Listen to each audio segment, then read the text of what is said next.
Hey, I'm Clay Richardson, Chief Accelerator with Digital FastForward. And a lot of the work that I do is help leaders excel and execute their plans around innovation and transformation. I always look for ways to do things differently. And some of this intersects for me with entrepreneurship. And even though I've worked in corporate America, worked for the largest organizations, American Express, Nestle, Best Buy, worked with all of these organizations, even as a kid, this is my introduction to innovation is, my family, I grew up in a family business, tire stores. As a kid, my dad took me into the tire store and I would have to work. And I just remember at a very early age, like 6 or 7, working in the tire store and always needing to find different size tires.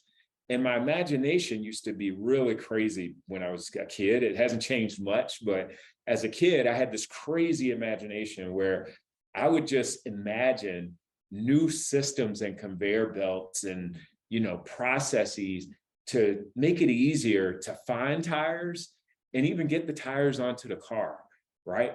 And so that was my first introduction to innovation is really a lot of those ideas I had as a kid, blossomed into when I was older, when I was in college, taking computer science, I ended up building a tire inventory application.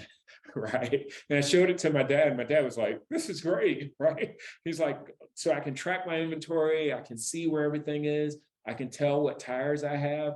And that experience of kind of going from a kid, always imagining this, what could be good and help with efficiency in a business, to actually building a solution, piece of innovation that someone used, that hooked me on being an innovator and took me even deeper into entrepreneurship.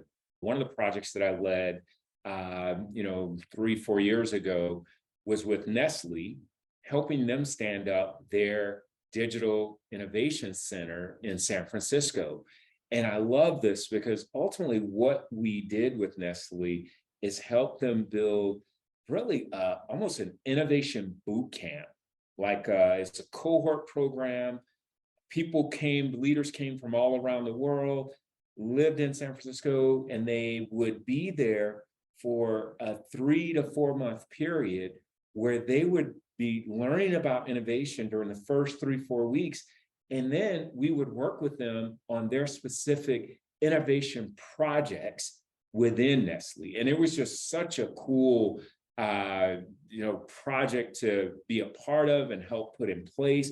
Ultimately, the challenge we see when leaders join the program is they've hit so many roadblocks in their organization with ideas that they have, right? I was just talking to a leader about this morning who was struggling with getting more people on board for a big data quality master data management program that he wants to roll out, right?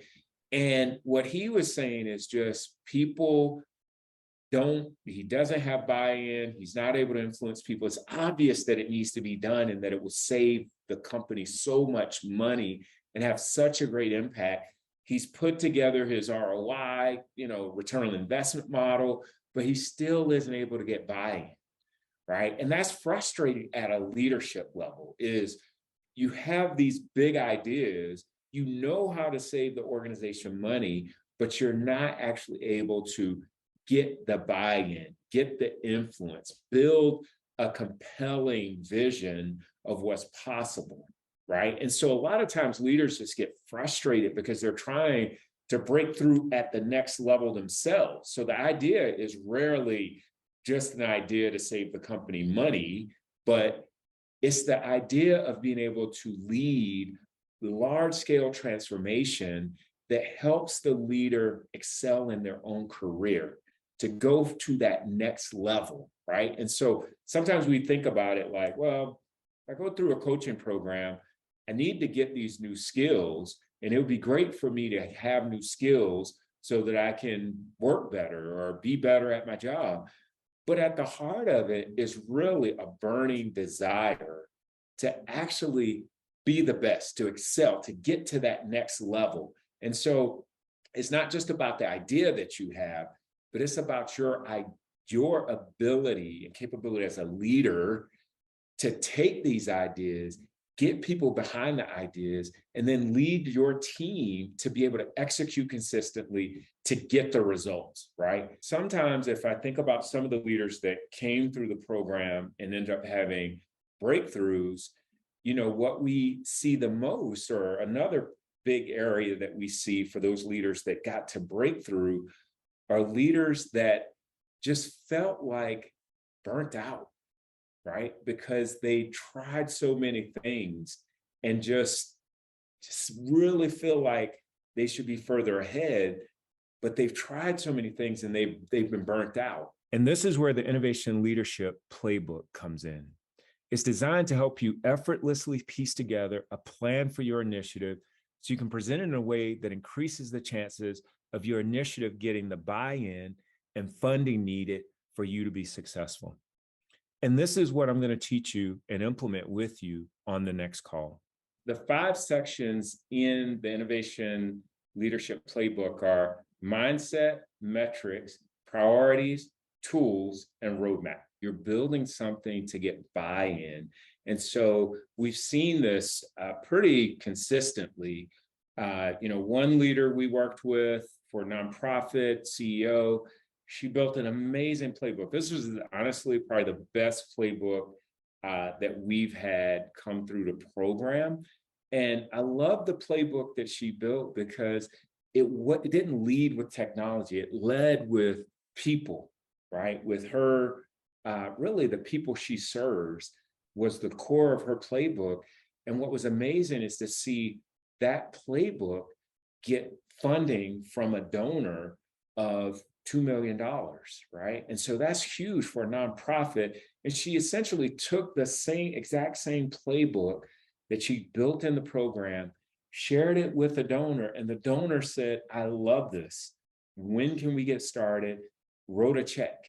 Playbooks that we've helped leaders build through the program have received roughly $40 million in funding combined over the last 2 years, right? And so that's what we're really talking about, is that the getting the funding that you need and the commitment and buy-in needed, using the playbook in order to drive the impact you need in your organization, and really to become an innovation leader, true innovation leader in your organization and really in your industry. If you want to progress in your career, you're in the right place. Ultimately, building your playbook really is about you getting the funding you need to execute the big transformation projects that you have in your head, and also being able to get the support and commitment you need in terms of moving forward and advancing in your career. This is really for people that are looking to master innovation, and innovation is a core part of what their job is about on a day-to-day basis, right? And so that's really who we're looking for, because ultimately you're going to be building your playbook around what your organization is looking to do, what impact you're trying to have in your organization. And if you're not in a position or not looking to be in a position where you're driving innovation, this probably isn't the program for you. By the end of the 7-figure innovation strategy call, we'll be able to give you feedback and recommendations on the strategy for how you want to execute innovation, but also able to give you feedback on whether the program is going to be a good fit for you going forward. And so that strategy call is really, whether you move forward or not, or whether we move forward with you or not, that strategy call is really an opportunity for you to get a taste of what the Innovation Leadership Program can do for you around a specific problem, and also help you begin the process of building your playbook. And so that's really the outcome of the call, is jumpstarting you building your playbook and giving you a chance to understand whether the program is going to have that impact. All right, that's it from me. If you have any questions, start writing them down, and I look forward to connecting with you on our 7-figure innovation strategy call.